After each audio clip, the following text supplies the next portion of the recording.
Hey y'all, howdy, welcome to One for the Books. I'm Sandra Broadwell and welcome to my Christmas vlog. I'm gonna be reading 3 Christmas classics.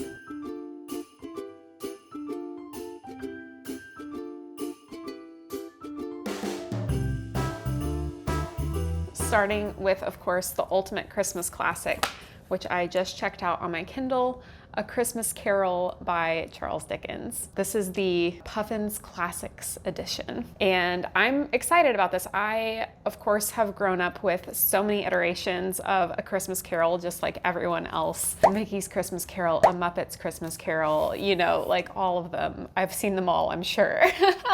And this is just the classic Christmas story of Ebenezer Scrooge and the ghost of Christmas past, present, and future. I've never read Dickens, so I'm excited about this. I just started it a little while ago. I'm loving the descriptions. They're super vivid. One that I highlighted was just the very first description that you are given of Scrooge and who he is. It says, "Oh, but he was a tight-fisted hand at the grindstone, Scrooge.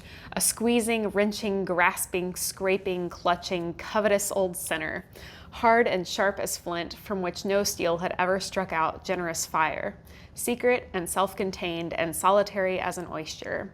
The cold within him froze his old features, nipping his pointed nose, shriveling his cheek, stiffening his gait, made his eyes red, his thin lips blue, and spoke out shrewdly in his grating voice." That's just so fun. The Kindle says it's only gonna take about 3 hours to read, so it's pretty short. And the other books that I have for this vlog are also very, very short. The other 2 are children's books, but I have never read them before and I wanna give them a go. So The Life and Adventures of Santa Claus by Frank L. Baum. This is the author of The Wizard of Oz. And I've also never read anything by this author before, but this is just supposed to be kind of a cute children's story. It has some really adorable illustrations in it, like this one, which I just love. So I haven't started this one yet, but we'll definitely let you guys know what I think. And the final one, this is a gorgeous book. It's called Letters from Father Christmas by j.r.r. Tolkien. So obviously the author of The Lord of the Rings and The Hobbit. This is not a book that he published himself, but this is a compilation of all of the letters that he wrote to his children from Father Christmas. According to the blurb on the back, I'll just read it to you. Every December, an envelope bearing a stamp from the North Pole would arrive for j.r.r. Tolkien's children. Inside would be a letter with strange spidery handwriting and beautiful colored drawing or some sketches. The letters were from Father Christmas. They told wonderful tales of life at the North Pole. I'm very excited about this. It has all of the letters, all of the drawings, and a lot of actual pictures of what the letters look like, and then I think there's additional text. So I have no idea, I haven't even cracked it open other than to just flip through and admire a little bit. So these 2 and The Christmas Carol are the 3 Christmas classics that I'm tackling for this vlog. I'm excited they're all very short because I really want to hit 100 books this year and I still have a few to go this month. So reading some short books to try and help me reach that goal this month is going to be clutch. Let me know down in the comments below what some of your favorite Christmas reads are, whether they're Christmas romances or classics or just something else fun and Christmassy that you've read. I'd love to get some more recommendations. Let's read.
I'm back and I have finished A Christmas Carol by Charles Dickens.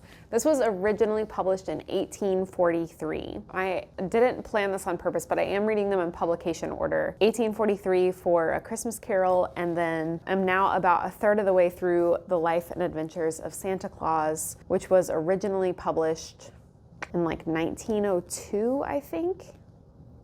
I just looked this up. I don't know why I can't remember. I think it's 1902, and if it's something different, I'll put it down here. And then the Letters from Santa Claus was published in 1976 with the help or because of one of his children. I'll look up some more about that when I'm talking about that book later. But anywho, A Christmas Carol, absolutely wonderfully deserved classic. It wasn't actually even as long as my Kindle said. I think it said it would take about 3 hours to read, and it was really only like the 2.5 hours because the last half an hour was like extra notes and like things to consider and more about Charles Dickens and all that kind of fluff. So very short read. It's exactly like every adaptation you've probably ever seen. There really weren't any like additional scenes or anything. You know, there was definitely like more description because it wasn't a visual medium. I definitely like felt more deeply for Scrooge than I think I have ever had before, which was interesting. I also thought it was funny, his clerk,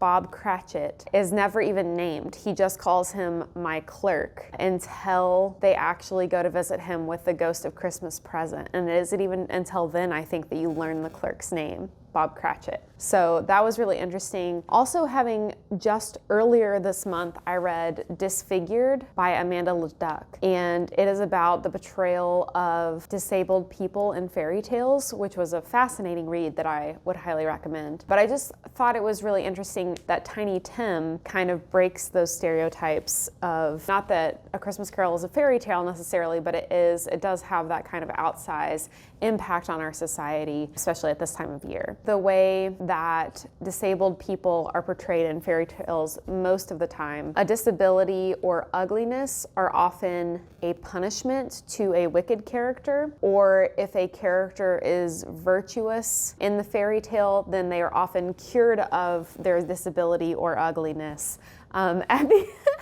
She just attacked me at the end of the fairy tale. So that's obviously a very harmful type of narrative. And that's not the case with Tiny Tim. He is portrayed as a kind-hearted young person, and at the end of the story, he doesn't die, but he was not cured of his disability. His family was just given the means to take care of him via the generosity of Scrooge. So I found that to be really fascinating because in many ways, this is like our most anti-capitalist cultural folklore. And I just find that very fascinating because it's about how greed corrupts and how generosity and love are the meaning of life, and that man is set on earth to help others. I'm waxing philosophical and like looking really deeply into this, but just on the surface level, this was just a wonderful story, as everyone knows already, but reading it, I felt like gave me a closer connection to the story than I've ever felt before, and also just made me appreciate all the adaptations I've seen that much more. Just absolutely 100% worth it. I could totally see myself rereading it in the future. Deserves to be a classic on every level, and I loved it. 5 stars. What else can you say? I'm definitely intrigued to read more Charles Dickens after this experience. I'm gonna have to look into maybe some of his other works. We'll see. And then, as I said, I am now about a third of the way into The Life and Adventures of Santa Claus. This is truly like a fairy tale, and it even says in the description that deeply influenced by the works of the Brothers Grimm's and Hans Christian Andersen. It's obvious in this. I have not read The Wizard of Oz. I have heard it is like a fairy tale, and this definitely has that exact same vibe. At the third of the story part that I have read, Santa Claus was a human child abandoned at the edge of a forest where forest nymphs lived, and a nymph adopted him and raised him in the forest. He had never met any other men, and then the master woodsman, who kind of oversees all the fey creatures, when he was a young man, took him out into the world and showed him the lives of men. and showed him that he is a part of a race of people who are not immortal and who suffer and toil and things like that. In that journey, he felt a deep connection to the children and how they were so innocent and unburdened by the suffering of the adults around them, because the nymphs took such good care of him and he grew to be such a sweet and loving person. He thinks that if he now devotes himself to caring for children, that they will also grow up to be kind-hearted adults. He has now left the forest and is trying to seek out a life for himself, pursuing that goal. Yeah, it's all right. I'm not like super wowed by it or anything, but I think it is hitting all the fairy tale kind of middle grade notes. And I will let you guys know after I have completed it. Sorry, my cat's doing zoomies. Yeah, we'll come back once I've read the last 2/3 of the book.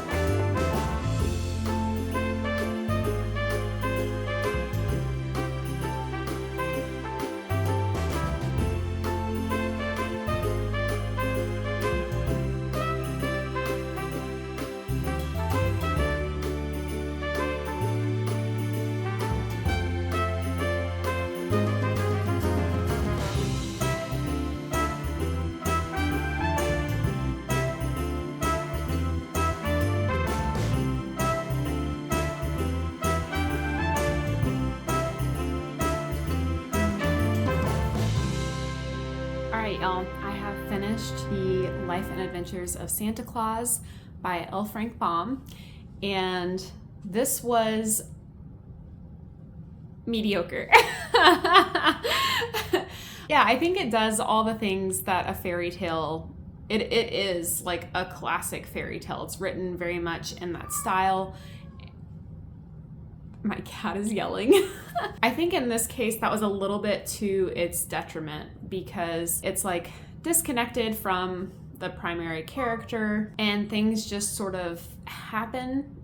There isn't like a lot of buildup, there isn't a lot of depth or intensity. It's just a series of events. So what happens after, I think the last thing I told you guys when I had stopped at like the 1/3 mark was that he had discovered the world of men and decided to go live out on his own away from the forest nymphs that raised him, and was going to make toys for children. So after that, he starts getting terrorized by like these little demons that are called aguas, and their whole purpose in life is to like make children behave poorly. And after Santa Claus gives children toys, they're no longer naughty. It also goes into how Santa Claus invented toys. There were no toys in the world before he started making them. And so the children were always just like so happy and grateful, and like their parents treated them better after they received toys because they saw the value in their children. Yeah, it was a pretty interesting take. But anyway, yeah, so he gets terrorized by these little demon creatures, and he goes back to the nymphs and the immortal beings of the world and asks them for help. And they basically slaughter all of the aguas in a big battle, which just sort of happens in the book. It's like, it's not given a whole lot of weight. It's just like, oh yeah, the immortal beings all came together and killed all the evil creatures of the world, and that's it. And then what happens after that? Sorry, this is spoilery, but this book is super old, and I guess I should put a warning. It talks about how Santa started using reindeer, how he harnessed the first one so that he could travel even further to give toys to children further away. And at the end, he's like an old man, and he's basically on his deathbed. And the immortal creatures of the world who have befriended Nicholas over the years and love him dearly all come together, and they call like a big council of the immortals and decide to give Santa Claus the one, what they call it, like the mantle of immortality, which they only have one of, but they're going to give it to this young man that they all raised and did exclusively good in the world. And they do that, and it's like and he continues to make toys to this day. Like I said, there's not really any depth. Things just kind of happen. Santa Claus like never has a wife. His reindeer aren't named the names that we know in modern culture today. He has like 14 of them instead of 8. But there are tons of like cute little drawings in here. It's illustrated by John Shelley, and I did really love those parts of it. It definitely has value. Like, I'm not saying, maybe if I was the appropriate age for this story, I would have enjoyed it a lot more. But even as far as fairy tales go, it was just okay. I gave it 3 stars. I'm not sad I read it or anything. One thing I did really like about it was it talks about how once he starts giving presents, like he becomes super well known to children and parents around the world, and that the parents start telling their children saying things like, you must pray to the good Santa Claus for forgiveness. He does not like naughty children, and unless you repent, he will bring you no more toys.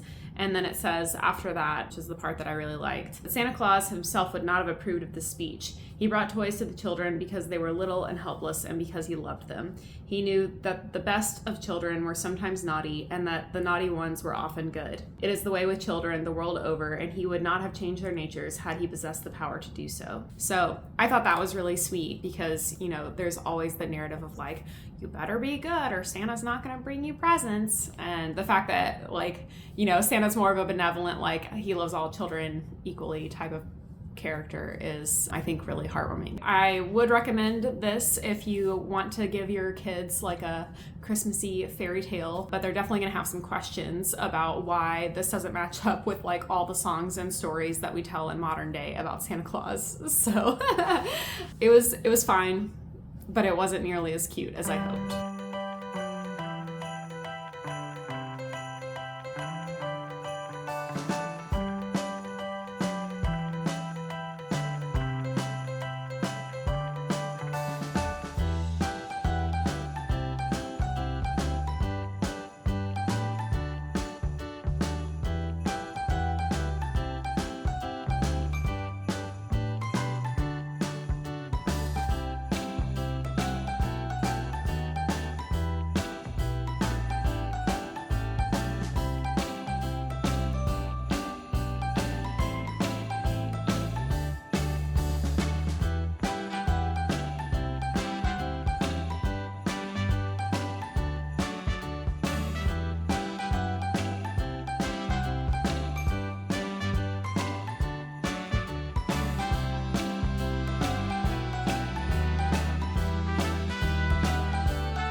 So I have now read Letters from Father Christmas. This is awesome. If you are a j.r.r. Tolkien fan and a fan of Santa Claus, then I think this is it could almost be like a little coffee table book because it's just so delightful to look through. The illustrations that he does, he gives sometimes really detailed letters to his children from Father Christmas. And these letters, I think they go for about 20 years, starting in the early 1920s to the early 1940s. J.r.r. Tolkien had 4 children, and so it goes through all of their childhoods as he responds to letters that they write to him. And his handwriting is always very shaky because his hands are so cold. So that kind of makes the letters a little hard to read. And so the text in the book is the text of the letters that are often on the other page. So you get both the picture and then like a much easier to read text. Father Christmas has a helper who is the North Polar Bear.